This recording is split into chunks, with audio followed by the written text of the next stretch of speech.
এই শৈশব এক সময় আমাদেরও ছিল। ওরা আমাদের মতো উদ্বিগ্ন না, ওরা আমাদের মতো হতাশ না, ওরা আমাদের মতো আগামীকাল কি হবে সেগুলো নিয়ে পেরেশান না। ওদের জীবনটা এখন সাদামাটা একটা জীবন, রঙিন জীবন। ওরা যতটুকু সময় পাচ্ছে ওদের মতো করে উপভোগ করতেছে। ওরা জানে না ওদের ভবিষ্যৎ কি, এবং সেটা নিয়ে ওরা চিন্তিত না।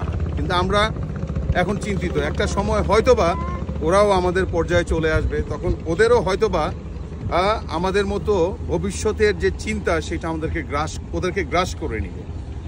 দেখেন, এই বয়সে এই চরাঞ্চলে আমরা দেখি যে ছোট ছোট বাচ্চারা দোকানে কাজ করে, পড়াশোনা করতে পারে না।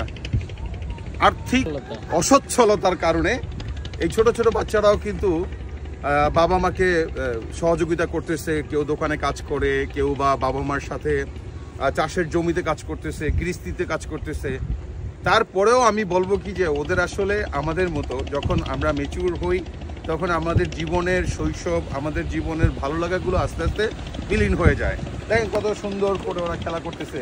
ওদের খেলার জন্য পর্যাপ্ত জায়গা আছে, কিন্তু সরঞ্জাম নাই। শহরের বাচ্চাদের কিন্তু আমরা কত ধরনের খেলনা সরঞ্জাম কিনে দেই, সেগুলো নিয়ে তারা খেলা করে।